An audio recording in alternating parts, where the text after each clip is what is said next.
In the northern hemisphere, the winter solstice is the precise yearly turning point between the darkness and the return to the light.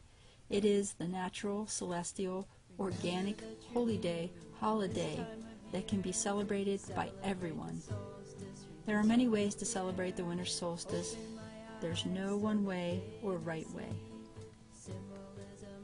Remember the past year by lighting a different colored candle for each of the 12 months on the 12 days before the solstice, and then light the center candle on the winter solstice day, New Year's Day, the rebirth and the return to the light.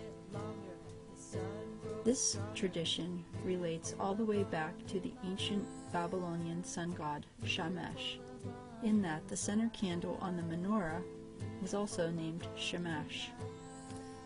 A symbolic ornament can be placed on the tree for each of the 12 days prior to the solstice.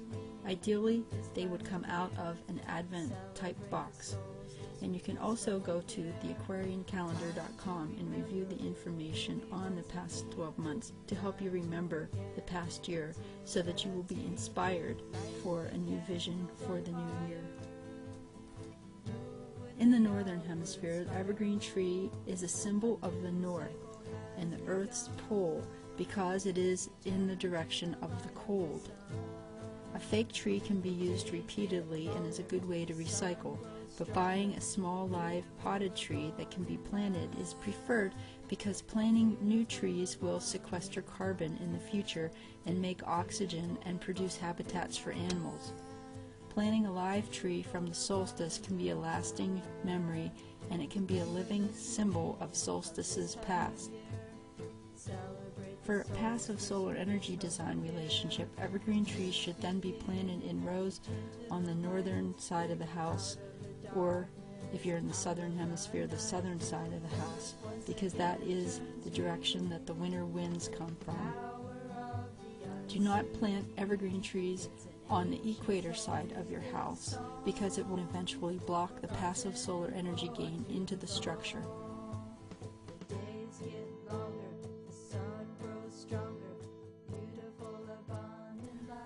On the solstice, you can watch the sunrise or sunset and then mark the spot on the picture of the east or west horizon. Or you could build a cairn of stones in the yard to mark that location. You could also mark the light rays on the floors or walls of your home at the sunrise, noon, or sunset on the days of the solstice. To get extra creative, you can place mirrors in these spots and have them reflect onto special objects. These marks will then be the same every year on the winter solstice, and it will mark the lowest path of the sun on the Tropic of Capricorn. For a Christian relationship, use the imagery of the sun dying on the cross of the four directions between the solstices and equinoxes, and sinking low into the sky, and then rising up on the third day, like the imagery of Christ.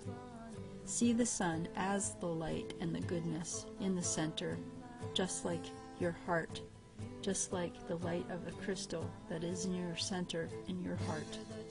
Top the tree with a cross or an angel as a light being.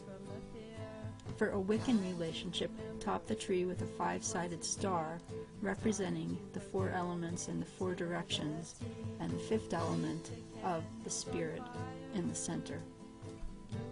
For a Jewish-oriented relationship, use the relationship of the word Christ through the Old English word Crist, which meant frost, like a snowflake, because all snowflakes are six-sided, and the white light breaks into the six sides like a hexagon crystal.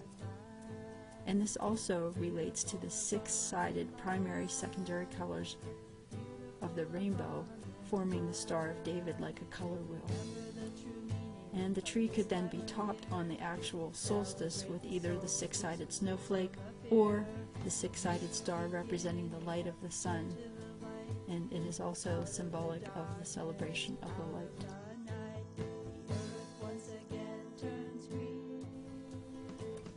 Go into the woods and find a small man-shaped branch. Write what your intentions are for the next year on a piece of paper and tape it around the waist of the man representing yourself.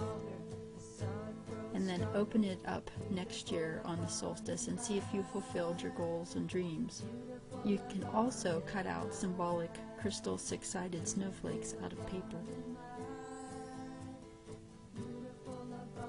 Have a bonfire and go around the circle stating what you want to give up about the past and what your new vision is for the future. Have a group gift exchange called a spin, where the gifts are either recycled or unwanted items or handmade items, food, or gifts of service. This saves money and is also good for the planet. The gifts are wrapped in reusable cloth bags and they're numbered and placed in the center of the circle. The guests then draw numbers to pick the gifts. After all the gifts are picked, you go around the circle and reveal the gifts. The guests can either then choose to keep the gift or put it back into the spin, and the remaining people repeat the process. The exchange is over when there's no more gifts to put back in the spin or after a predetermined amount of spins. You can also have a solstice cookie spin where 12 people bring 12 cookies each, and they sit in a circle and take a cookie and then pass the plate to the left or right. Then you end up with 12 different kinds of cookies for the 12 days of the solstice.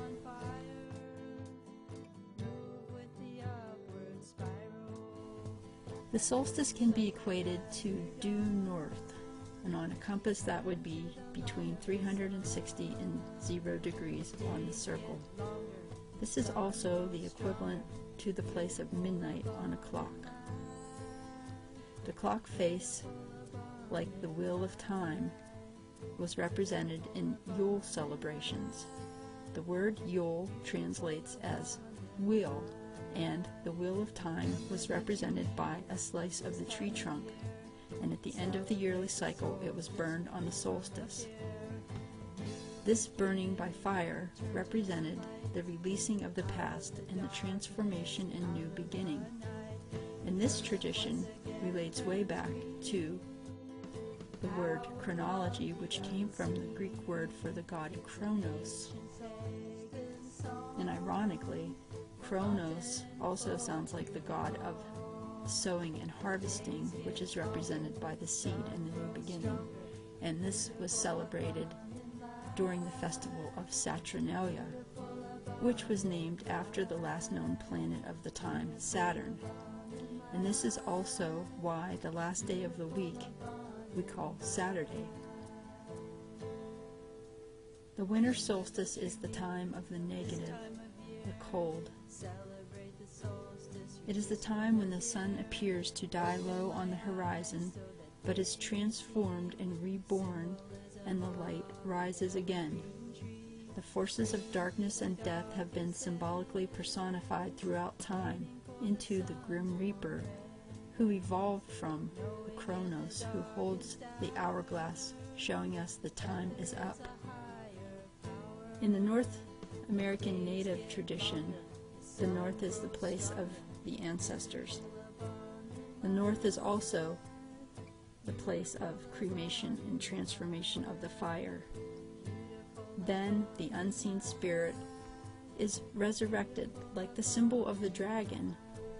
The dragon connects with the earth, but it also has wings and can fly, so it connects the earth and the sky, just like the phoenix dragon. It rises up again out of the ashes into rebirth, just like the sun, the return to the light, the crystal clear light, the Christos, the hexagon crystal diamond suit of cards, the valuable diamond like pentacles representing the coins in the tarot suit of cards.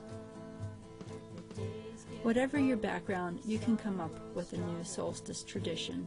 There's not just one right way to celebrate the winter solstice, because it is a natural, organic celestial holiday that happens for everyone on the earth, regardless of where you live or what your religion.